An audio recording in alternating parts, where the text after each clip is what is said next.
أعوذ بالله من الشيطان الرجيم بسم الله الرحمن الرحيم الحمد لله رب العالمين الصلاة والسلام على رسول الأمين وعلى آله وأصحابه أجمعين. ഏറെ സ്നേഹം നിറഞ്ഞ അല്ലാഹുവിൻ്റെ ദീനിൻ്റെ മാർഗ്ഗത്തിലെ സഹോദരന്മാരെ, സഹോദരിമാരെ, അല്ലാഹു സുബ്ഹാനഹു വ തആല നമ്മെ എല്ലാവരെയും എല്ലാ അർത്ഥത്തിലും അനുഗ്രഹിക്കുമാറാവട്ടെ.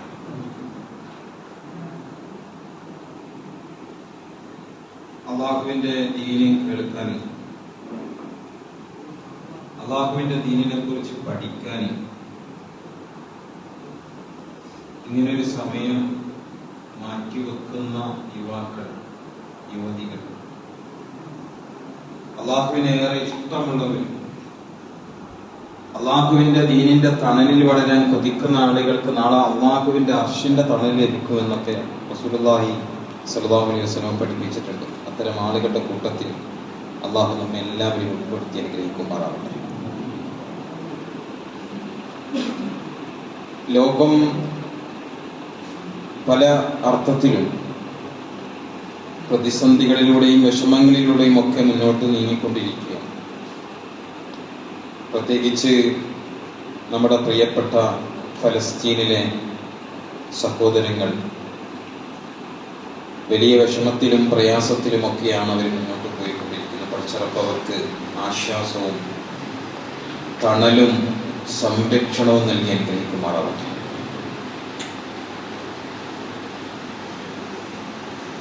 നമ്മുടെ പ്രിയപ്പെട്ട അധ്യാപകൻ, നമുക്ക് ഇവിടെ ക്ലാസ് എടുത്ത് കൊണ്ടിരിക്കുന്ന നിഷാദ് സാഹിബ് അദ്ദേഹമാണ് ഇന്ന് പ്രത്യേകിച്ച് ഫിഖ്ഹുമായി ബന്ധപ്പെട്ട് നിങ്ങളുടെ അന്വേഷണങ്ങൾ, നിങ്ങളുടെ ജീവിതവുമായി ബന്ധപ്പെട്ടുകൊണ്ട് ഇസ്ലാമിൻ്റെ ഒരുപാട് കർമ്മശാസ്ത്ര നിയമങ്ങൾ, ഇതൊക്കെ ബന്ധപ്പെട്ടുകൊണ്ട് നമുക്ക് വളരെ അധികം അവലംബിക്കാൻ കഴിയുന്ന രണ്ടാളുകളാണ്. ഒന്ന് നിഷാദ് സാഹിബും അതുപോലെ തന്നെ ജുമൈൽ സാഹിബും.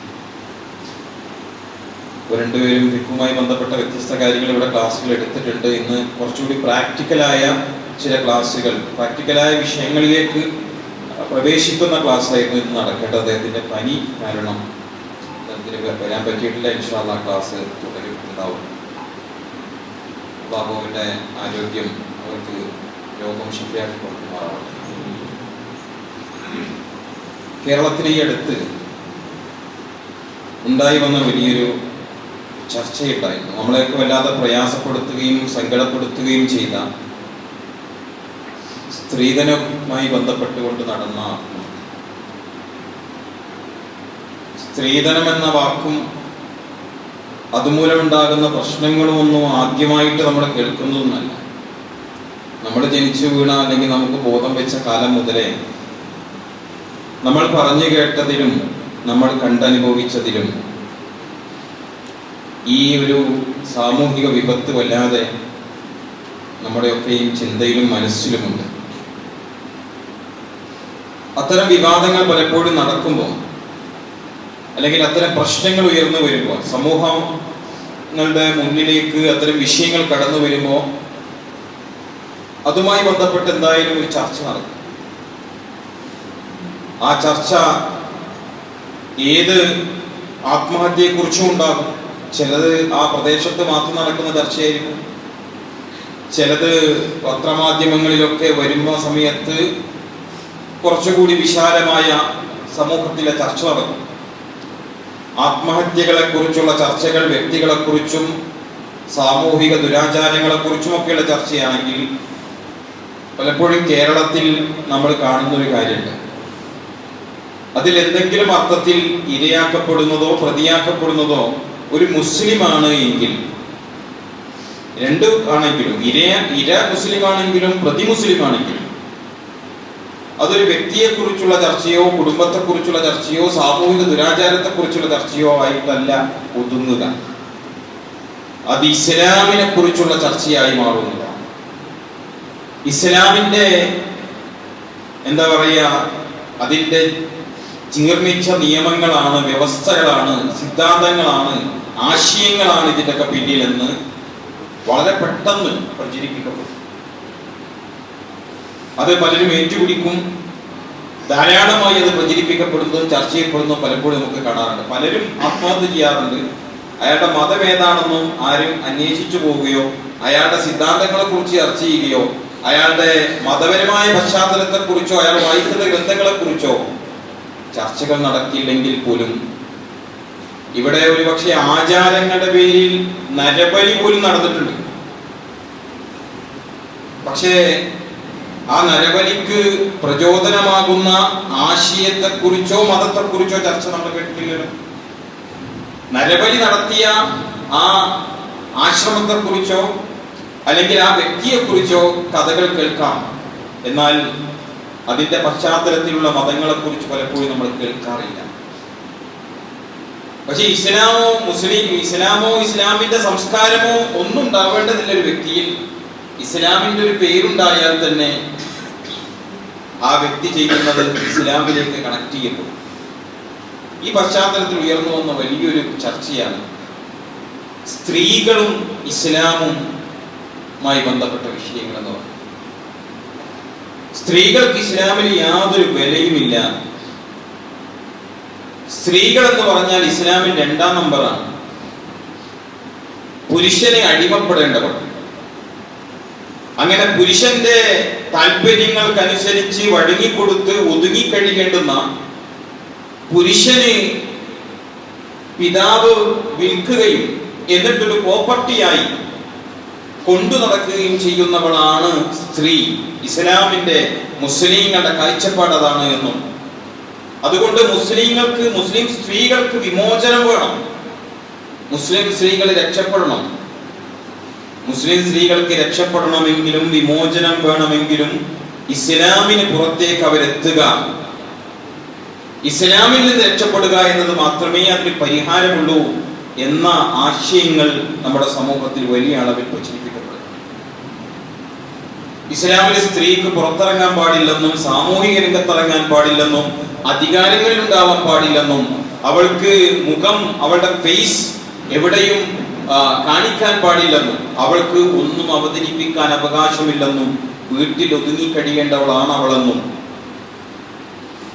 പ്രചരിപ്പിക്കപ്പെടുന്ന ഈ കണ്ടന്റുകളിൽ ധാരാളമായി നമ്മൾ കണ്ടുകൊണ്ടേയിരിക്കും. നമ്മുടെ ഉള്ളിൽ തന്നെയും നമ്മൾ കണ്ടുവളർന്ന ഒരു പക്ഷേ വീടിനകത്ത് ഉമ്മയും ഉപ്പയും തമ്മിലുള്ള ബന്ധങ്ങളിൽ നിന്ന് അല്ലെങ്കിൽ വല്യുപ്പയും വല്യുമ്മയും തമ്മിലുണ്ടായിരുന്ന ബന്ധങ്ങളിൽ നിന്നൊക്കെ ചിലപ്പോൾ ചില ആളുകൾക്ക് വളരെ തെറ്റായ ചില മെസ്സേജുകൾ കിട്ടിയിട്ടുണ്ട്.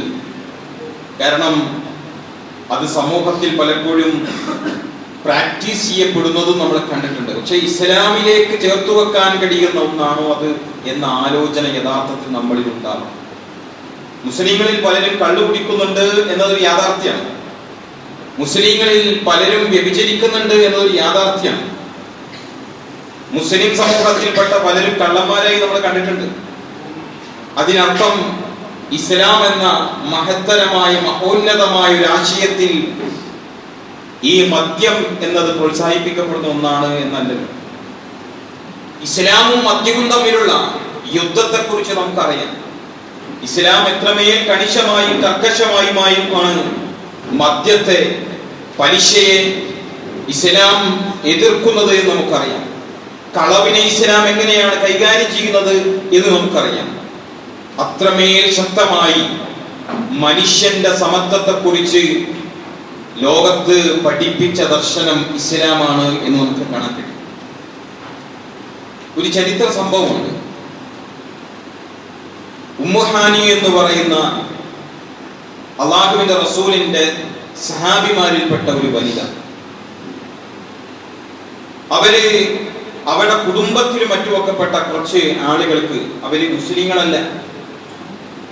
മുസ്ലിങ്ങളല്ലാത്ത അവരുടെ കുടുംബത്തിലുമൊക്കെപ്പെട്ട ആളുകൾക്ക് സംരക്ഷണം നൽകിയിരുന്നു. സംരക്ഷണം നൽകുക എന്ന് പറയുന്നത് അന്ന് അറബികൾക്കിടയിൽ വലിയ പ്രചാരണമുള്ള ഒരു സമ്പ്രദായമാണ്. ഞാൻ ഇന്നാൾക്ക് സംരക്ഷണം നൽകി എന്ന് പറഞ്ഞാൽ പിന്നെ അയാളുടെ ജീവൻ പോകാതിരിക്കേണ്ടത്, അയാൾ അപകടത്തിൽപ്പെടാതിരിക്കേണ്ടത്, അയാൾ ആക്രമിക്കപ്പെടാതിരിക്കേണ്ടതിന്റെ ബാധ്യത എനിക്കാണ്. ഉമ്മുഹനിയ എന്ന് പറയുന്ന സ്ത്രീ അവരുടെ കുടുംബത്തിൽപ്പെട്ട 10-12 പേർക്ക് സംരക്ഷണം പ്രഖ്യാപിച്ചു. പക്ഷെ അവരിൽ ചില ആളുകൾ ഒന്ന് രണ്ട് ആളുകൾ ഇസ്ലാമിനെതിരെ പല അർത്ഥത്തിലും പരിശ്രമിച്ചുകൊണ്ടിരിക്കുക, ഇസ്ലാമിനെ തകർത്ത് കിട്ടാൻ വേണ്ടിയിട്ട്. അലി റളിയല്ലാഹു അൻഹു വിഷയം ഈ രണ്ടുപേരെ വധിക്കാൻ തീരുമാനിച്ചു. കാരണം പ്രശ്നം ഇങ്ങനെ ഉണ്ടാക്കിക്കൊണ്ടിരിക്കുന്നത്. അലി റളിയല്ലാഹു അൻഹു വധിക്കാൻ തീരുമാനിച്ച സമയത്ത് ഉമ്മു ഹനി എന്ന് പറയുന്ന വനിത അല്ലാഹുവിന്റെ റസൂൽ അടുക്കലേക്ക് വന്നിട്ട് പറഞ്ഞു, റസൂലെ, ഞാൻ സംരക്ഷണം കൊടുത്തവരാണ്, അവരെ വധിക്കാൻ പറ്റില്ല. അല്ലാഹുവിന്റെ റസൂൽ പറഞ്ഞു, ഉമ്മു ഹാനി അങ്ങനെ ഒരു കരാറിൽ ഏർപ്പെട്ടിട്ടുണ്ടെങ്കിൽ ഒരാൾക്കും വധിക്കാൻ അവകാശമില്ല. ഒരു സ്ത്രീയല്ലേ, അവളുടെ തോന്നലുകൾക്കനുസരിച്ച് ചിലപ്പോൾ പലതും പ്രഖ്യാപിച്ചതായിരിക്കുന്നതല്ല. സോഷ്യൽ എഗ്രിമെന്റിന് ഒരു സ്ത്രീക്ക് അവകാശമുണ്ട്. അത് ഒരു ഇസ്ലാമിക സംവിധാനം തന്നെ പരിഗണിക്കേണ്ടതുണ്ട് എന്ന് അന്നത്തെ കാലഘട്ടത്തിൽ തന്നെ ലോക സമൂഹത്തെ പഠിപ്പിച്ച ദർശനമാണ് ഇസ്ലാം എന്ന് പറയുന്നത്. അത് കാരണം പല പ്രതിസന്ധികൾ ഉണ്ടാകുമ്പോൾ തന്നെ, അത് കാരണം ചിലപ്പോൾ പ്രശ്നങ്ങൾ ഉണ്ടാകുമ്പോൾ തന്നെ, ഒരുപക്ഷെ പ്രയാസങ്ങൾ, ആണുങ്ങൾ കരാറിൽ ഏർപ്പെട്ടാലും പെണ്ണുങ്ങൾ കരാറിൽ ഏർപ്പെട്ടാലും ഒരുപക്ഷെ ആ കരാറിന്റെ ചില വശങ്ങൾക്ക് സൈഡ് എഫക്റ്റുകൾ ഉണ്ടാകും. ആ സൈഡ് എഫക്റ്റുകളെ ഇസ്ലാം അതൊരു സ്ത്രീ നടത്തിയ എഗ്രിമെന്റ് അല്ലേ, പരിഗണിക്കേണ്ടതില്ല എന്ന് വെച്ചതല്ല. അല്ലാഹുവിന്റെ റസൂൽ അലി റളിയല്ലാഹു അൻഹുവിനെ തിരുത്തി പാടില്ല എന്ന് പറഞ്ഞു. ഇസ്ലാമിനെ സംബന്ധിച്ചിടത്തോളം സ്ത്രീയും പുരുഷനും എന്ന് പറയുന്നത് എല്ലാവരും തന്നെ മിൻ ദകരിൻ വ ഉൻസ, ഒരാണിൽ നിന്നും പെണ്ണിൽ നിന്നും പിറവിയെടുത്തവരാണ് എന്ന ലോകത്തിലെ ഏറ്റവും വലിയൊരു കാഴ്ചപ്പാട് ഇസ്ലാം മുന്നോട്ട് വെക്കുക. ആണാവട്ടെ പെണ്ണാവട്ടെ, അവരൊക്കെയും സൃഷ്ടിക്കപ്പെട്ടത് ഒരാണിൽ നിന്നും പെണ്ണിൽ നിന്നുമാണ്. അത് വ്യത്യസ്തമായ സൃഷ്ടികളല്ല, വ്യത്യസ്തമായ ആളുകളല്ല, തുല്യരായ ആളുകളാണ് എന്ന കാഴ്ചപ്പാട് ഇസ്ലാം നമ്മളെ പഠിപ്പിച്ചു. മനുഷ്യരെന്ന അർത്ഥത്തിൽ ഒരു വകഭേദവും ഒരു ഉച്ചനീചത്വവും ഇസ്ലാമിനെ സംബന്ധിച്ചിടത്തോളം സ്ത്രീയുടെയും പുരുഷന്റെയും കാര്യത്തിലില്ല. ഇസ്ലാമിൽ അല്ലാഹുവിന്റെ റസൂൽ പഠിപ്പിച്ചു, മനുഷ്യരെല്ലാം ഒരു ചീർപ്പിന്റെ അതിന്റെ പല്ലുകളെ പോലെ, ചീർപ്പിന്റെ പല്ലുകൾ സമമായി നിൽക്കുന്ന അവസ്ഥയിൽ തന്നെയാണ് സ്ത്രീയും പുരുഷനും മനുഷ്യരൊക്കെയും ജീവിക്കേണ്ടത് എന്ന് അല്ലാഹുവിന്റെ റസൂൽ പഠിപ്പിക്കുന്നത്. ആ ചീർപ്പിന്റെ പല്ലുകളെ പോലെ ഒരുമിച്ച് പോകുമ്പോഴാണ് യഥാർത്ഥത്തിൽ അവരുടെ ദൗത്യം നിർവഹിക്കാൻ കഴിയുക എന്നതുകൂടി ഇസ്ലാം നമ്മളെ പഠിപ്പിച്ചു. മനുഷ്യൻ എന്ന അർത്ഥത്തിൽ ഒന്നാണ് എന്ന് മാത്രമല്ല, എന്താ മനുഷ്യന്റെ ലക്ഷ്യം, മനുഷ്യൻ എന്താ ഇവിടെ ചെയ്യേണ്ടത്, മനുഷ്യൻ എന്ത് ദൗത്യമാണ് ഇവിടെ നിർവഹിക്കേണ്ടത്. വമാ ഖലഖതുൽ ജിന്ന വൽ ഇൻസ ഇല്ലാ ലിയഅ്ബുദൂൻ.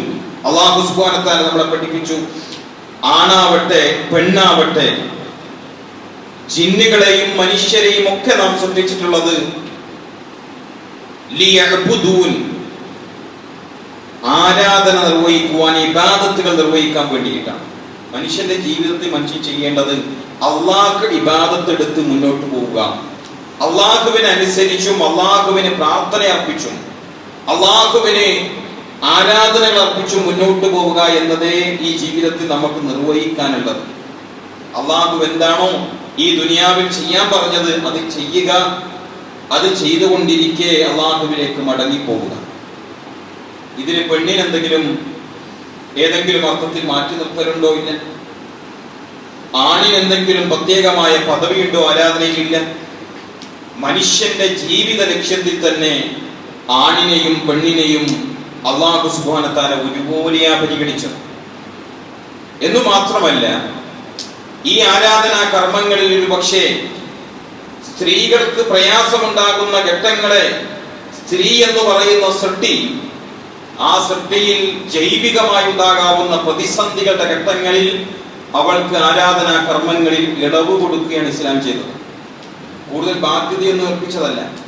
അല്ലാഹുവിന്റെ റസൂല് ജനിക്കുന്നതിന് 50 വർഷം മുമ്പ് ഫ്രാൻസിൽ അന്നത്തെ ബിഷപ്പുമാർ ഒരുമിച്ച് പോയി. ബിഷപ്പുമാരുടെ ചർച്ച മറ്റൊന്നുമല്ല, സ്ത്രീകൾക്ക് ആത്മാവുണ്ടോ എന്നതായിരുന്നു ചർച്ച. അള്ളാഹുവിന്റെ റസൂൽ ജനിക്കുന്ന ഘട്ടത്തിൽ യൂറോപ്പും അതുപോലെ തന്നെ അറേബ്യയും അടക്കമുള്ള രാജ്യങ്ങളിൽ സ്ത്രീകളെ ഒരു പൂർണ്ണ മനുഷ്യനായി പരിഗണിച്ചിട്ടുണ്ടായിരുന്നില്ല എന്നുള്ളതാണ്. അതൊരു പൂർണ്ണ മനുഷ്യനല്ല, അതൊരു ജീവിയാണ് എന്ന പരിഗണന മാത്രമേ ഉണ്ടായിരുന്നുള്ളൂ. പുരുഷന്മാർക്ക് അവരുടെ സൗകര്യങ്ങൾക്ക് വേണ്ടിയുള്ള ഒരു ജീവി, അതിന് ആത്മാവുണ്ടായിരുന്നില്ല, ആത്മാവുള്ളതായി പരിഗണിക്കപ്പെട്ടിരുന്നില്ല. ഏകദേശം റസൂൽ സല്ലല്ലാഹു അലൈഹി വസല്ലമ ജനിക്കുന്നതിന് മുമ്പ്, ക്രിസ്തുവിന് ശേഷം 550 ഫ്രാൻസിൽ വെച്ച് നടന്ന ബിഷപ്പുമാരുടെ യോഗത്തിൽ ഇത് വലിയ ചർച്ചയായി, വിവാദമായി. സ്ത്രീകൾക്ക് ആത്മാവുണ്ടോ ആത്മാവില്ലേ എന്നതാണ് ചർച്ച. അപ്പൊ അവസാനം അവര് ഒരു തീർപ്പിലെത്തി, ആത്മാവുണ്ടെങ്കിലും അവൾ ആരാധനാ കർമ്മങ്ങളൊക്കെ ചെയ്തോട്ടെ, പക്ഷേ സ്ത്രീ പുരുഷന്റെ കീഴിലായിരിക്കണം അവൾ ജീവിക്കേണ്ടത്, പുരുഷന് വിധേയപ്പെടണം എന്നതാണ്. അന്ന് അള്ളാഹുവിന്റെ റസൂല് പഠിപ്പിച്ച ഇസ്ലാം നമ്മിലേക്ക് പകർന്നു തന്ന ഒരാശയം എന്ന് പറയുന്നത്, സ്ത്രീ ആവട്ടെ പുരുഷനാവട്ടെ, സ്ത്രീ പുരുഷന് വിധേയപ്പെടുകയല്ല, സ്ത്രീയും പുരുഷനും അള്ളാഹുവിന് വിധേയപ്പെടുന്ന ദർശനമാണ് ഇസ്ലാം എന്ന് നമുക്ക് കാണാൻ പറ്റും. സ്ത്രീയും പുരുഷനും ഒരുപോലെ സുജൂദ് ചെയ്യാണ്, സ്ത്രീയും പുരുഷനും ഒരുപോലെ ഭയപ്പെടുന്നതും ഇഷ്ടപ്പെടുന്നതും ദൈവത്തിനെയാണ്, അള്ളാഹുവിനെയാണ്. അള്ളാഹുവിന് സകലതും സമർപ്പിക്കേണ്ടത് പെണ്ണ് മാത്രമല്ല, ആണുകൂടിയാണ്. അള്ളാഹുവിന് സകലതും അനുസരണം അർപ്പിക്കേണ്ടത് പെണ്ണിന്റെ മാത്രം ബാധ്യതയല്ല, ആണിന്റെ കൂടി ബാധ്യതയാണ്. പെണ്ണാണിന് കീഴ്പ്പെടുകയല്ല, പെണ്ണും ആണും അള്ളാഹുവിന് കീഴ്പ്പെടുകയും അള്ളാഹുവിന്റെ കൽപ്പനകൾ അനുസരിക്കുകയും ചെയ്തുകൊണ്ട് ജീവിക്കുന്ന ഉന്നതമായ ഒരു സംസ്കാരത്തെ നമുക്ക് പഠിപ്പിച്ചു.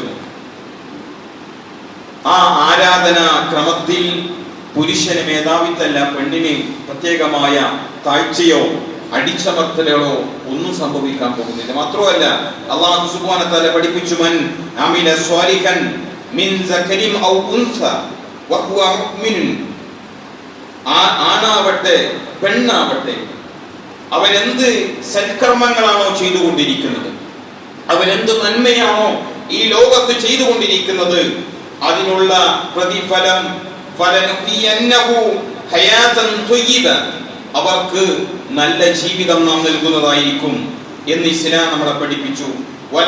വലനജ്സിയന്നഹും അജ്റഹും ബിഹ്സനി മാ കാനൂ യഅമലൂൻ, അവരെ സംബന്ധിച്ചിടത്തോളം അവർക്ക് കിട്ടാവുന്നതിൽ വെച്ച് ഏറ്റവും നല്ല പ്രതിഫലം, ഉത്തമമായത് നാം അവർക്ക് നൽകുകയും ചെയ്യും എന്ന് വിശുദ്ധ ഖുർആൻ പഠിപ്പിക്കുകയുണ്ടായി. അതില് ആണാവട്ടെ പെണ്ണാവട്ടെ എന്ന് വിശുദ്ധ ഖുർആൻ പ്രത്യേകം എടുത്തു പറയുന്നത് കാണാൻ കഴിയും. അള്ളാഹുവിന്റെ മുമ്പിൽ ആരാധന അർപ്പിക്കുന്നിടത്ത് മാത്രമല്ല, അള്ളാഹുവിന്റെ മുമ്പിൽ ആരാധനകൾ അർപ്പിക്കുന്ന സ്ത്രീയാവട്ടെ പുരുഷനാവട്ടെ തുല്യമാണ് എന്ന് മാത്രമല്ല, അവര് അള്ളാഹുവിന്റെ അടുക്കൽ ഒരു വിവേചനത്തിന്റെ, ഒരർത്ഥത്തിലുമുള്ള വിവേചനത്തിന് അവർ വിധേയമാക്കപ്പെടാവുന്ന സാഹചര്യങ്ങൾ തന്നെ ഇല്ലാതാക്കുകയാണ് വിശുദ്ധ ഖുർആനിലൂടെ നമ്മളെ പഠിപ്പിച്ചുകൊണ്ടേയിരിക്കുന്നത് ഇന്ന് നമുക്ക് കാണാൻ കഴിയും. നമ്മളെ സംബന്ധിച്ചിടത്തോളം നമുക്കറിയാം, ഇസ്ലാം കടന്നു വരുന്നത് അല്ലെങ്കിൽ ഇസ്ലാമിനെ കുറിച്ച് ചർച്ച നടക്കുന്നത് ഇപ്പോ ഈ ഒരു ഘട്ടത്തിൽ മാത്രമല്ല.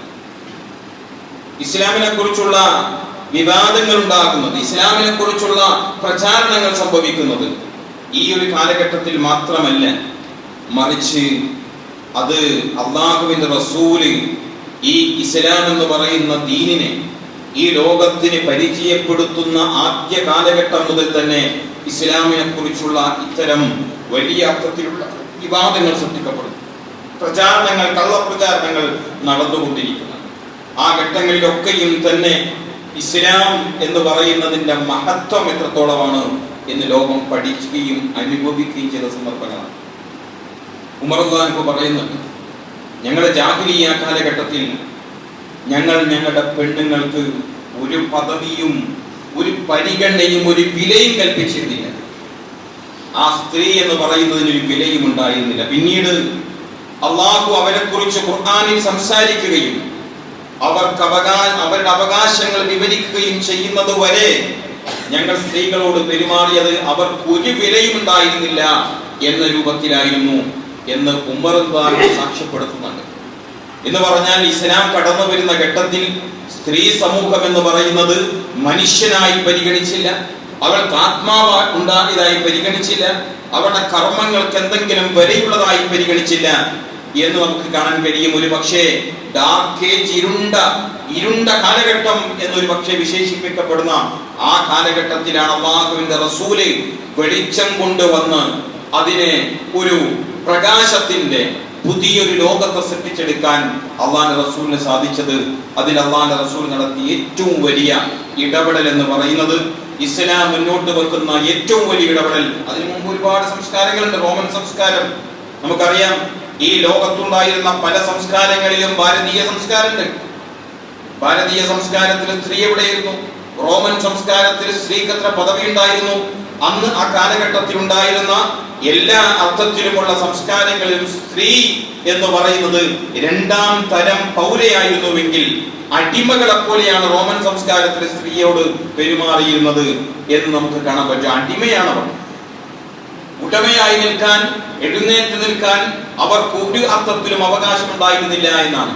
ആ സമയത്താണ് അടിമയായി കരുതിയിരുന്ന, ഒരു വിലയും കൽപ്പിക്കാതിരുന്ന, പുരുഷന്റെ അവന്റെ ആവശ്യങ്ങൾക്ക് വേണ്ടി മാത്രമുള്ള ജീവിയായി, ആത്മാവില്ലാത്ത ഒരു സമൂഹമായി കരുതിയിരുന്ന അതേ സമയത്താണ് അല്ലാഹുവിന്റെ റസൂൽ പറഞ്ഞത്, അവൾക്ക് സ്വത്ത് കയ്യിൽ ഓണർഷിപ്പ് നേടാൻ അവൾക്ക് അർഹതയുണ്ട് എന്ന് ഇസ്ലാം പഠിപ്പിച്ചു. അവർക്ക് അതിന് അവകാശമുണ്ട്. കാരണം സ്ത്രീകൾ ജനിക്കുക എന്ന് പറഞ്ഞാൽ, ഒരു പുരുഷൻ യാത്ര കഴിഞ്ഞ് തിരിച്ചു വരുന്ന സമയത്ത് നിന്റെ ഭാര്യ പ്രസവിച്ചിട്ടുണ്ട് എന്ന് പറയുമ്പോൾ ആളുകൾക്ക് സന്തോഷാണ്. നിന്റെ ഭാര്യ പ്രസവിച്ചത് ഒരു പെൺകുട്ടിയാണ് എന്നെങ്ങാൻ അദ്ദേഹം കേൾക്കേണ്ടി വന്നാൽ,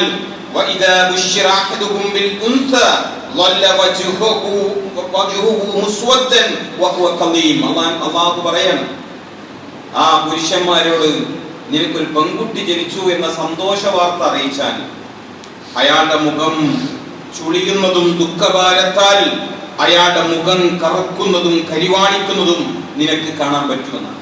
ഒരു പെൺകുട്ടി ജനിച്ചു എന്ന് കേട്ടാൽ ഇനി ഞാൻ എന്താണ് ആ കുഞ്ഞിനെ ചെയ്യേണ്ടത്? ഞാൻ താഴേക്ക് എറിഞ്ഞു കളയണോ, അല്ലെങ്കിൽ മണ്ണിൽ കുഴിച്ചിട്ട് മൂടിക്കളയണമോ എന്നാണ് അദ്ദേഹം ചിന്തിക്കുന്നത് എന്ന് വിശുദ്ധ ഖുർആൻ പറയുന്നു.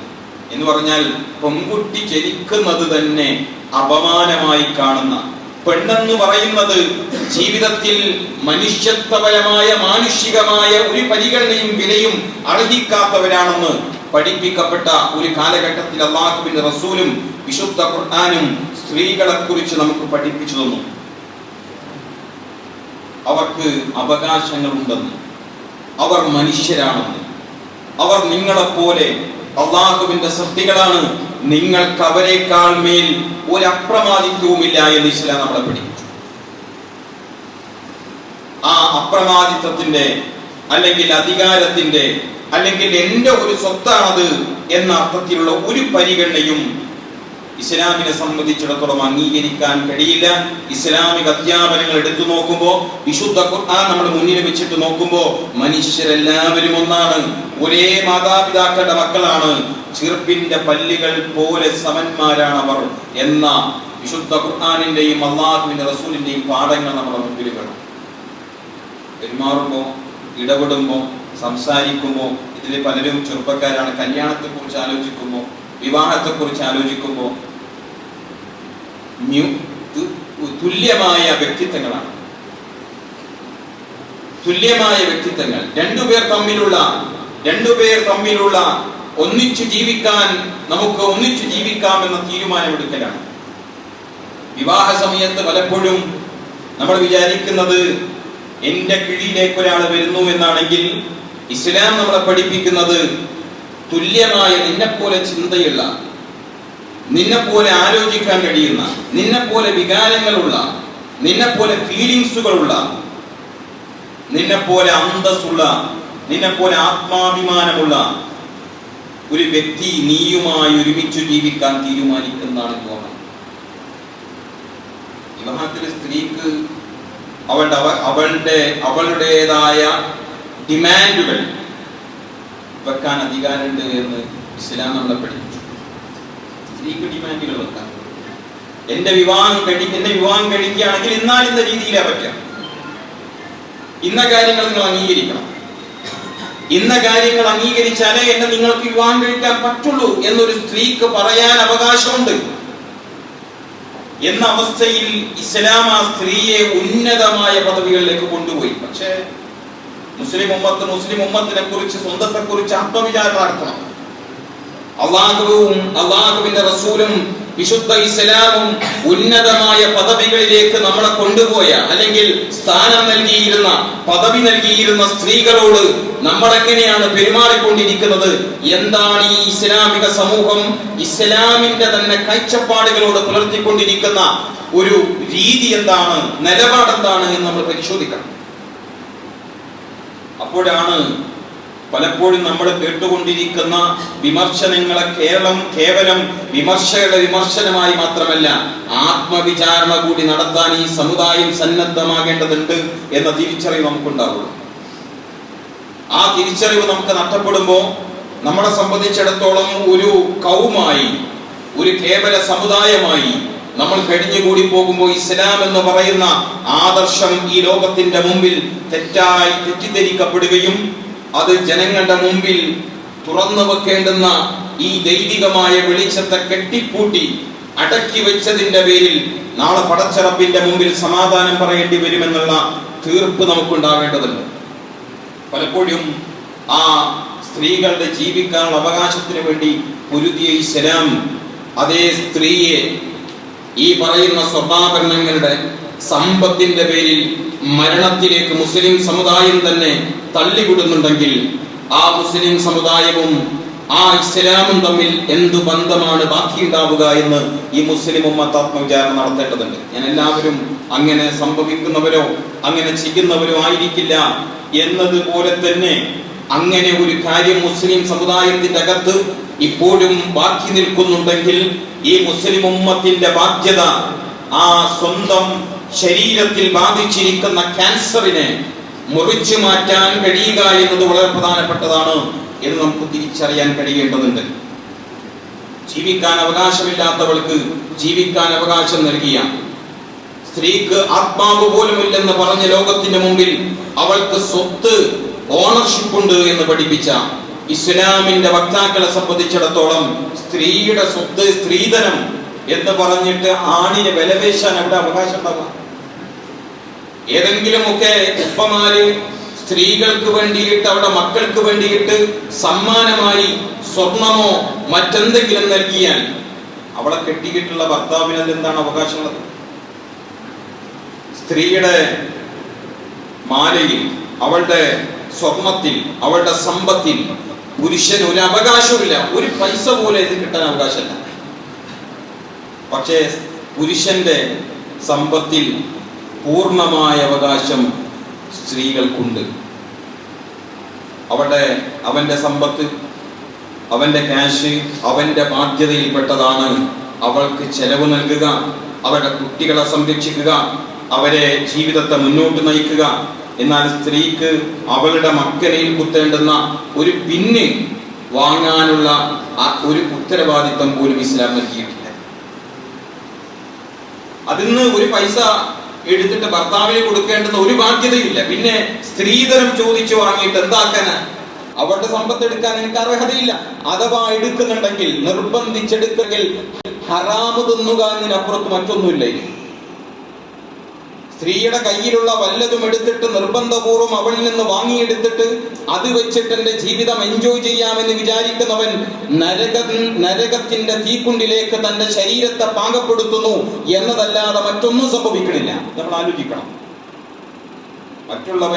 മറ്റൊരാളുടെ അവകാശത്തിൽപ്പെട്ടത് എനിക്കെന്തോ അവകാശപ്പെട്ടതാണെന്ന ചിന്തയാൽ നമ്മൾ പലപ്പോഴും സ്ത്രീകളുടെ അടുത്ത് നിന്ന്, ഈ കല്യാണമൊക്കെ കഴിഞ്ഞ ആളുകൾക്കറിയാം, നമ്മൾ പലതും പല രൂപത്തിലായിട്ട് നമ്മൾ സ്ത്രീകളുടെ കയ്യിൽ നിന്ന് വാങ്ങിയെടുക്കാറുണ്ട്. അവരുടെ സ്വർണ്ണം ഉണ്ടാകും, പൈസ ഉണ്ടാകും. യഥാർത്ഥത്തിൽ അത് കടമായി തിരിച്ചു കൊടുക്കേണ്ടതാണ് എന്നാണ്. വല്ല നിലക്കും ഇസ്ലാമിനെ സംബന്ധിച്ചിടത്തോളമുള്ള ഫിഖ്ഹിയായ മസലകളെ കുറിച്ചാണ് ഞാൻ പറയുന്നത്. എന്നാൽ ഇസ്ലാമിനെ സംബന്ധിച്ചിടത്തോളം ഒരു കുടുംബം എന്ന് പറഞ്ഞാൽ പരസ്പരമുള്ള ഇഷ്ടവും മവദ്ദത്തും റഹ്മത്തുമാണ്. പരസ്പരമുള്ള പ്രണയവും കാരുണ്യവുമാണ് ഇസ്ലാം പഠിപ്പിക്കുന്ന കുടുംബം എന്ന് പറയുന്നത്. അപ്പൊ ടെക്നിക്കലായി നമ്മൾ സംസാരിക്കുന്ന കാര്യങ്ങൾക്കൊക്കെയും അപ്പുറത്ത് ഒരു പക്ഷേ വീടുണ്ടാക്കാൻ വേണ്ടി സ്ത്രീകൾ കൂടി കൂടും. വീട്ടിൽ എന്തെങ്കിലുമൊക്കെ ഒരുക്കാൻ വേണ്ടിയിട്ട് സ്ത്രീകൾക്ക് കയ്യിൽ എന്തെങ്കിലും ഉണ്ടെങ്കിൽ അവര് കൂടി കൂടും. ഭർത്താക്കന്മാർക്ക് സമ്മാനങ്ങൾ നൽകും.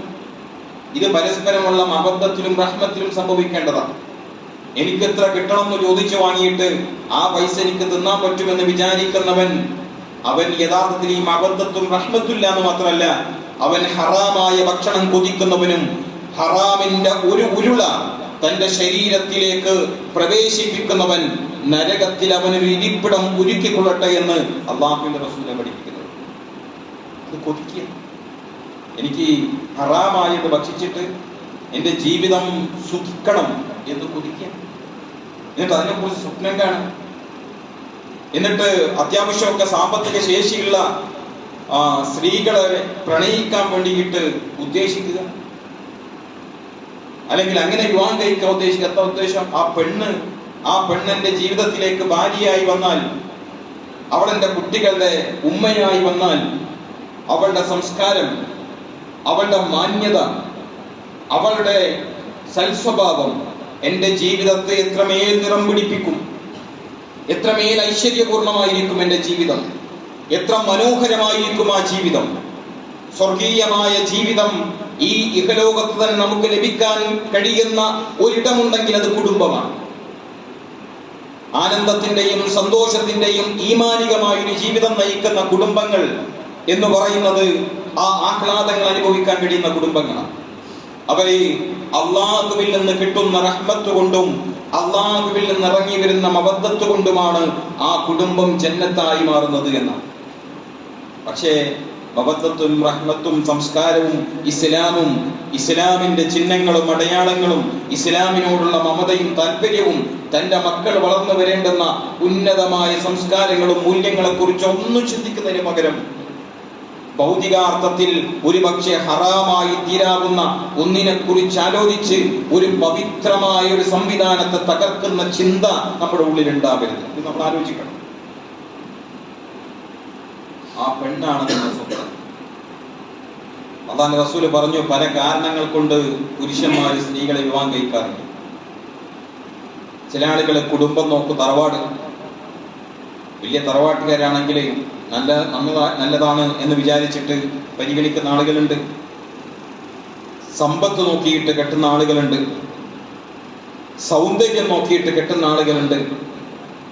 ചില ആളുകളെങ്കിലും തൻ്റെ ജീവിതത്തിലേക്ക് കടന്നു വരുന്ന പ്രിയതമ എൻ്റെ ദീനും അവളുടെ ദീനും അങ്ങനെ ഒന്നിച്ചു ചേർന്ന് അള്ളാഹുവിന്റെ സ്വർഗവും കൊതിക്കുന്നവരാണ്. അള്ളാഹുവിന്റെ റസൂൽ പറഞ്ഞു, ഫദ്ഫർ ബിദാത്തി ദീൻ, നീ ദീനിന് മുൻഗണന കൊടുക്കണം. ദീനുള്ള പെണ്ണിനാണ് വാല്യൂ കൊടുക്കേണ്ടത് എന്ന് അള്ളാഹുവിന്റെ റസൂൽ പഠിപ്പിച്ചു. ആ സ്ത്രീയുടെ സംസ്കാരം, അവൾ വളർത്തിയെടുത്ത അവളിലുള്ള ആ സ്വത്വമുണ്ടല്ലോ, ആ വ്യക്തിത്വത്തിന് നീ മാർക്ക് കൊടുക്കണം, അതിന് പരിഗണന കൊടുക്കണം. അവളുടെ കയ്യിൽ പണ്ടമുണ്ടോ പണമുണ്ടോ വാപ്പാക്ക് വലിയ ബിസിനസ് ഉണ്ടോ എന്നതല്ല, ആ വ്യക്തിത്വത്തെ നീ പരിഗണിക്കണം എന്നാണ് അല്ലാഹു റസൂൽ പഠിപ്പിച്ചത്. ആ വ്യക്തിത്വത്തിന് വാല്യൂ കൊടുക്കുക. പെണ്ണിന് വാല്യൂ കൊടുക്കുന്ന, വ്യക്തിത്വത്തിന് വാല്യൂ കൊടുക്കുന്നതിന് നീ മുൻഗണന കൊടുക്കണമെന്ന് അല്ലാഹുവിന്റെ റസൂൽ വിവാഹത്തിന്റെ സന്ദർഭത്തിൽ തന്നെ കൂടെ ചേരാൻ പോകുന്ന, എഗ്രിമെന്റിൽ എത്താൻ പോകുന്ന, ഒന്നിച്ചു മുന്നോട്ട് പോകാൻ പോകുന്ന ഒരു കൂട്ടരെ കുറിച്ചിട്ട് അല്ലാഹുവിന്റെ റസൂൽ നമ്മളെ പഠിപ്പിക്കുക. മാത്രമല്ല, സ്ത്രീയെ കുറിച്ചിട്ട് സ്ത്രീ പുരുഷന്റെ കീഴിലെ തടവറയിൽ കഴിഞ്ഞുകൂടിക്കൊണ്ടിരിക്കുന്നവളാണ് എന്ന് പറയുന്ന ഇസ്ലാമിനെ സംബന്ധിച്ചിടത്തോളം പുരുഷനെ സ്ത്രീയെ ഏതെങ്കിലും അർത്ഥത്തിൽ യോജിച്ചു പോകാൻ പറ്റില്ലെങ്കിൽ ത്വലാഖ് എന്ന് പറയുന്ന സംവിധാനമുണ്ടായി ഇരിക്കുമ്പോൾ തന്നെ പുരുഷന് അത്ര നല്ലതല്ലെങ്കിൽ ആ പുരുഷനെ ഒഴിവാക്കാനുള്ള അവകാശവും ഇസ്ലാമിൽ സ്ത്രീക്കും കൊടുത്തിട്ടുണ്ട്. നിങ്ങൾ വിചാരിക്കുന്നത് പുരുഷന്മാരെ എന്തോ അവരുടെ കയ്യിൽ ഇങ്ങനെ പിടിച്ചു വെച്ചതാണ്, ചങ്ങനക്കെട്ട് വെച്ചതാണ്, വേണ്ടാന്ന് തോന്നിയാൽ പിരിച്ചയക്കാന്ന് മാത്രമല്ല, സ്ത്രീകൾക്ക് കൂടി ഇസ്ലാമിൽ അതിന് അവകാശമുണ്ട്. പുരുഷനെ ഈ മ്യൂച്വൽ എഗ്രിമെന്റിൽ പറയപ്പെടുന്ന വ്യവസ്ഥകൾക്ക് കീഴിൽ ഇസ്ലാമിക ശരീഅത്തനുസരിച്ചിട്ട് മുന്നോട്ട് പോകുന്നില്ലെങ്കിൽ ആ പുരുഷനെ ഒഴിവാക്കാനുള്ള അവകാശം നൽകിയ മതമാണ് ഇസ്ലാം എന്ന് പറയുന്നത്. പല മതങ്ങളിലും നിങ്ങൾക്ക് കാണാം, അവരെ സംബന്ധിച്ചിടത്തോളം അവരൊന്നിച്ചത്, ദൈവത്താൽ ഒന്നിക്കപ്പെട്ടത് പിന്നീട് പിരിയാൻ പാടില്ലെന്ന് പറഞ്ഞ് ജീവിതത്തിലെ എന്തെന്ത് പ്രതിസന്ധികൾ വന്നാലും ഒന്നിച്ച് ജീവിക്കാൻ കഴിയില്ലെന്ന് ബോധ്യപ്പെട്ടാൽ പോലും അവസാനം അവർക്ക് പിരിയണമെന്നുണ്ടെങ്കിൽ സാധ്യമല്ലാത്ത ദർശനങ്ങൾ ഇവിടെ ഉണ്ട്. ഇനി പിരിയണമെന്നുണ്ടെങ്കിൽ സ്വന്തം ഒരുമിച്ച് കൂടിയിരുന്ന രണ്ടുപേര് ഇല്ലാത്ത കഥകളൊക്കെ മെനഞ്ഞുണ്ടാക്കിയിട്ട്, അല്ലെ, മറ്റുള്ളവരെ കുറിച്ച് കോടതിയിൽ ഇത് പിരിയാൻ പാകത്തിൽ പ്രശ്നമുള്ളതാണെങ്കിൽ എന്താവണം? ഭർത്താവ് ഭാര്യയെ കുറിച്ചിട്ടില്ലാത്ത കഥകളും ഉള്ള കഥകളും ഒക്കെ പെരുപ്പിച്ചു പറയണം. നേരെ തിരിച്ചു, ഭർത്താവിനെ കുറിച്ച് കള്ളക്കഥകളും ഇല്ലാത്ത കഥകളും ഉള്ള കഥകളും ഒക്കെ പെരുപ്പിച്ചു പറഞ്ഞ് ഞങ്ങൾക്കൊന്നിച്ച് ജീവിക്കാൻ കഴിയില്ലെന്ന് കോടതിക്ക് ബോധ്യപ്പെട്ടാലേ ചിലപ്പോൾ പിരിയാൻ പറ്റൂ. ഇസ്ലാം എന്ന് പറയുന്ന ദർശനത്തിൽ ആണും പെണ്ണും പരസ്പരം ഒരുമിച്ച് പോകാൻ കഴിയുന്നില്ലെങ്കിൽ അള്ളാഹുവിന്റെ വിശുദ്ധ ഇസ്ലാം തന്നെ അവർക്ക് വഴിയൊരുക്കി കൊടുത്തിട്ടുണ്ട്. സ്ത്രീക്ക് അതിനുള്ള അവകാശമുണ്ട്, പുരുഷനും അതിനുള്ള അവകാശമുണ്ട്. നീറി ജീവിക്കുന്ന, ഒന്നിച്ചു പോകാൻ കഴിയില്ലെന്ന് വിവാഹത്തിൽ പലപ്പോഴും നമ്മൾ കാണുന്ന പലതുകൊണ്ടും നമുക്ക് വിവാഹം കഴിക്കേണ്ടി വരും. പക്ഷേ വിവാഹം കഴിച്ച് മുന്നോട്ട് പോകുമ്പോൾ ഒരു പെണ്ണിനെ തോന്നുകയാണ് എന്റെ അന്തസ്സിനും അഭിമാനത്തിനും അല്ലെങ്കിൽ അങ്ങനെ ജീവിക്കാൻ കഴിയുന്ന സാഹചര്യമില്ല. പുരുഷന് തോന്നുകയാണ് എൻ്റെ ഒരു സംസ്കാരത്തിനും എൻ്റെ കുടുംബത്തിനും പറ്റിയിട്ടുള്ള ഒരു രൂപത്തിലല്ല, ഞങ്ങൾക്ക് ഒന്നിച്ചു പോകാൻ കഴിയാത്ത ഘടകങ്ങളുണ്ട് എന്ന് ബോധ്യപ്പെടുമ്പോൾ പരസ്പരം ഏറ്റവും നല്ല ഇഹ്സാനോടുകൂടി പിരിഞ്ഞു പോകാൻ ഇസ്ലാം പഠിപ്പിച്ചു. ശുദ്ധ ഖുർആൻ ത്വലാഖിനെ കുറിച്ച് പറയുന്ന ആ അധ്യായത്തിൽ നമ്മളെ പഠിപ്പിക്കുന്ന ഏറ്റവും പ്രധാനപ്പെട്ട കാര്യം അതാണ്. നിങ്ങൾ പിരിഞ്ഞു പോകുമ്പോൾ ഇഹ്സാനോടുകൂടി പിരിഞ്ഞു പോകണം. തെറ്റി പിരിയല്ല, പരസ്പരം പോരടിച്ചു പിരിയല്ല, പരസ്പരം കള്ളപ്രചാരണങ്ങൾ നടത്തിയിട്ട് ആ വ്യക്തിയുടെ അന്തസ്സ് കളയല്ല, ആ സ്ത്രീക്ക് പിന്നീട് വിവാഹം കഴിക്കാൻ കഴിയാത്ത വിധത്തിൽ അപവാദങ്ങൾ പ്രചരിപ്പിക്കുകയല്ല, പുരുഷന് പിന്നീട് മാന്യമായി ജീവിക്കാൻ കഴിയാത്ത വിധത്തിൽ കള്ളക്കഥകൾ പ്രചരിപ്പിക്കുകയല്ല. ഇഹ്സാനോടുകൂടി പിരിയാൻ ആണിനോടും പെണ്ണിനോടും ഇസ്ലാം പഠിപ്പിച്ചു. ഇസ്ലാമിനെ സംബന്ധിച്ചിടത്തോളം മനോഹരമായ കുടുംബം, നിങ്ങൾക്കങ്ങനെ മുന്നോട്ട് പോകാൻ കഴിയുന്നില്ലെങ്കിൽ മനോഹരമായി തന്നെ ഇഹ്സാനോടുകൂടി തന്നെ പിരിഞ്ഞു പോകാൻ കഴിയുന്ന ഒരു അന്തരീക്ഷം ഇസ്ലാമിന്റെ അകത്ത്. അതിൽ പെണ്ണിനും അവകാശമുണ്ട്, ആണിനും അവകാശം. ഇത് ഇസ്ലാമിനെ സംബന്ധിച്ചിടത്തോളം നമ്മൾ മനസ്സിലാക്കി വെക്കേണ്ടുന്ന ഒരു കാര്യമാണ്. ലോകത്ത് ഇസ്ലാമാണ് ഏറ്റവും വലിയ അളവിൽ വളർന്നുകൊണ്ടിരിക്കുന്ന ലോകമതം എന്ന് പറയുന്നത്. അതിൽ ഏറ്റവും കൂടുതൽ ആളുകൾ ഇസ്ലാമിലേക്ക് കടന്നു വരുന്നത് സ്ത്രീകളാണ്. സ്ത്രീകൾക്ക് ഇവിടെ അടിമത്താണ്, സ്ത്രീകൾക്ക് ഇവിടെ അവകാശങ്ങളില്ല, സ്ത്രീകൾക്ക് ഇവിടെ വലിയ പ്രശ്നങ്ങളാണ്, സ്ത്രീകളെ പുതപ്പിനുള്ളിൽ ഒളിപ്പിച്ചു കിടത്തിയിരിക്കുന്നു എന്നൊക്കെ പറഞ്ഞുള്ള പ്രചാരണങ്ങളുടെ കേന്ദ്രമായ യൂറോപ്യൻ ലോകത്ത് നിന്ന് ഇന്ന് ഇസ്ലാമിലേക്ക് കടന്നു വരുന്നതിൽ 2/3 ചില പഠനങ്ങൾ അനുസരിച്ച് 2/3 സ്ത്രീകളാണ് എന്ന് നമുക്ക് കാണാൻ പറ്റും. കാരണം എന്താ? അവർ പറയുന്നത് മറ്റൊന്നുമല്ല, ഇസ്ലാമിൽ സ്ത്രീക്ക് സംരക്ഷണം ഞങ്ങൾ കാണുന്നു എന്നാണ്. ഞങ്ങൾക്ക് അന്തസ്സ് നൽകുന്നത് ഇസ്ലാമാണെന്ന് പറയുന്നത് അതുവരെ ഈ പാശ്ചാത്യന്റെ ലിബറൽ സംസ്കാരത്തിൽ കൂത്താടി നടന്ന, ഒരു പക്ഷേ മദ്യവും ആട്ടവും നൃത്തവും പരപുരുഷ ബന്ധവും സകലതും ഒരു പക്ഷേ ജീവിതത്തിൽ അനുഭവിക്കാൻ കഴിഞ്ഞ അതേ കൂട്ടർ തന്നെ പറയുന്നത് ഞങ്ങൾക്ക് ആത്മാഭിമാനം നൽകുന്ന ഒരു ദർശനമേ ലോകത്തുള്ളത് ഇസ്ലാമാണ്. ഈ സ്ത്രീകളാ പറയുന്നത്. മദ്യശാലകളിൽ നിന്ന് ഇറങ്ങി വന്നുകൊണ്ട് ജീവിതത്തിന്റെ പല ഘട്ടങ്ങളിലൂടെ കടന്നുപോയവർക്ക് മനസ്സിലായത് കുടുംബമാണ് ഞങ്ങൾക്ക് സംരക്ഷണം നൽകുന്നത്, ആത്മാഭിമാനം നൽകുന്നത്, അന്തസ് നൽകുന്നത്, ഞങ്ങളെ പരിഗണിക്കുന്നത് ഇസ്ലാമാണ്. അതുകൊണ്ട് ആ ലോകത്ത് ഏറ്റവും കൂടുതൽ വളർന്നു വന്നുകൊണ്ടിരിക്കുന്ന ഇസ്ലാം എന്ന് പറയുന്ന ദർശനത്തിൽ ഏറ്റവും കൂടുതൽ ആളുകളും സ്ത്രീകളാണ് കടന്നു വരുന്നത്. ഇനി വരാനിരിക്കുന്ന മക്കൾ, തലമുറകൾ എന്ന് പറയുന്നത് ഈ സ്ത്രീകൾ വഴി പിറവിയെടുക്കുന്ന തലമുറയാണ്. അതുകൊണ്ടാണ് 2030 ആകുമ്പോഴേക്ക് ലോകത്തിന്റെ 26-27% മുസ്ലിങ്ങളായി മാറുമെന്ന് പറയുന്നത്. ഞാൻ ലോകത്ത് ഇസ്ലാം എന്തോ പിടിച്ചെടുക്കാൻ പോവല്ല. ഇസ്ലാം എന്ന് പറയുന്ന ആകർഷണ കേന്ദ്രത്തിലേക്ക് ജനങ്ങൾ ഇങ്ങനെ ആകർഷിക്കപ്പെട്ടു വരിക. എന്തിന്റെ പേരിലാണോ ഇസ്ലാം ആക്രമിക്കപ്പെടുന്നത്, എന്തിന്റെ പേരിലാണോ ഇസ്ലാം ആക്ഷേപിക്കപ്പെടുന്നത്, എന്തു പ്രചാരണങ്ങളാണോ കള്ളപ്രചാരണങ്ങളാണോ ഈ ലോകത്ത് ഇസ്ലാമിനെതിരെ നടന്നുകൊണ്ടിരിക്കുന്നത്, അതേ വിഭാഗത്തിൽപ്പെട്ട ആളുകൾ തന്നെ, സ്ത്രീകൾ തന്നെ യഥാർത്ഥത്തിൽ ലോകത്ത് അത്യധികം ഇസ്ലാമിലേക്ക് കടന്നു വന്നുകൊണ്ടേയിരിക്കുന്നത് നമുക്ക് കാണാൻ പറ്റുന്നു. ഇസ്ലാം മനോഹരമായി സംവിധാനിച്ച ഒരു വ്യവസ്ഥ, ആ വ്യവസ്ഥക്കകത്ത് ജീവിക്കാൻ നമുക്ക് കഴിയുന്നുണ്ടെങ്കിൽ, മാന്യതയും അന്തസ്സും ഉള്ള ആണുങ്ങളെ കുറിച്ച് അല്ലാഹു റസൂൽ പറഞ്ഞു, നിങ്ങളിൽ മാന്യന്മാരാരാണ്? അങ്ങാടിയിലേക്ക് ഇറങ്ങുന്ന സമയത്ത് നല്ല വസ്ത്രമൊക്കെ ധരിച്ച് ആളുകളൊക്കെ പിന്നെ കൈകൊടുത്ത് പുഞ്ചിരിച്ച് വലിയ വലിയ കാറുകളിലൊക്കെ കയറി വന്നിറങ്ങിയിട്ട് നല്ല അത്തറ് പൂശിയിട്ട് മനോഹരമായി പുഞ്ചിരിക്കുന്ന ആളുകളെ കുറിച്ചല്ല റസൂൽ പറഞ്ഞത്. അല്ലാഹുവിന്റെ റസൂൽ പറഞ്ഞു, നിങ്ങളിൽ മാന്യന്മാരെന്ന് പറയുന്നത് നിങ്ങളുടെ സ്ത്രീകളോട് മാന്യമായി പെരുമാറുന്നവൻ. നിങ്ങളിലെ മാന്യൻ എന്ന് പറയുന്നത് നിങ്ങളുടെ സ്ത്രീകളോട് മാന്യമായി പെരുമാറുന്നവനാണ്. പലപ്പോഴും ഇത് വെച്ചിട്ട് സ്വന്തം നിലക്ക് ഞാനൊരു മാന്യനാണോ എന്ന് അന്വേഷിക്കാനും ഒരു മാനദണ്ഡമായി കാണാനും പറ്റും പുരുഷന്മാർക്കൊക്കെ. ഞാനൊരു മാന്യനാണോ? അല്ലാഹുവിന്റെ റസൂൽ പറഞ്ഞ മാന്യന്മാരുടെ കൂട്ടത്തിൽ ഞാനുണ്ടോ എന്നുള്ളത്. അധികാരവും ഹുങ്കും തൻ്റെതായ പിന്നെ മനസ്സിൽ ഒരുപക്ഷെ സമൂഹത്തിന്റെ മുമ്പിൽ പ്രകടിപ്പിക്കാൻ കഴിയാത്ത, സപ്രസ് ചെയ്ത് വെച്ചിട്ടുള്ള, ഒളിപ്പിച്ചു വെച്ചിട്ടുള്ള സകല വികാരങ്ങളും പ്രകടിപ്പിക്കാൻ കഴിയുന്ന ഒരാളല്ല. അവളോട് മാന്യമായി നിനക്ക് പെരുമാറാൻ പറ്റണം. വാക്കുകൾ, സ്നേഹത്തിന്റെ വാക്കുകൾ, മര്യാദയുടെ വാക്കുകൾ, പരസ്പര സൗഹാർദ്ദത്തിന്റെയും സ്നേഹത്തിന്റെയും അബദ്ധത്തിന്റെയും തലോടലുകൾ, ഇതാണ് അവരോട് നിങ്ങൾക്ക് ഉണ്ടാവേണ്ടത്. അവിടെ അന്തസ്സ് പരിഗണിക്കണമെന്ന് റസൂൽ സല്ലല്ലാഹു അലൈഹി വസല്ലം. സാമൂഹിക രംഗത്ത് സ്ത്രീകൾ ഉണ്ടായിരുന്നില്ല. നിങ്ങൾ ആലോചിച്ചു നോക്കിയേ, ഇസ്ലാമിനെ സംബന്ധിച്ചിടത്തോളം ഏത് രംഗത്താണ് സ്ത്രീകൾ മാറ്റി നിർത്തപ്പെട്ടത് എന്ന് നിങ്ങൾ ആലോചിച്ചു നോക്ക്. അള്ളാഹുവിന്റെ റസൂലിന്റെ സഹാബിമാരിൽ സ്ത്രീകളുണ്ട്. ആയിരക്കണക്കിന്, പതിനായിരക്കണക്കിന് വരുന്ന സഹാബിമാരിൽ വലിയൊരു വിഭാഗം ആളുകൾ സ്ത്രീകളാണ്. അള്ളാഹുവിന്റെ റസൂൽ അവരെയൊക്കെ പരിഗണിച്ചിട്ടുണ്ട്. നമുക്ക് കാണാൻ പറ്റും, പ്രവാചകന് മുമ്പേ അള്ളാഹുവിന്റെ റസൂല് ഹിറാ ഗുഹയിൽ നിന്ന് പനി പിടിച്ചിട്ട് ഓടി വരുന്ന ഘട്ടത്തിൽ ആ പ്രവാചകനെ ആശ്വസിപ്പിക്കുന്നത് ഒരു സ്ത്രീയാണ്, ഖദീജ ബീവി.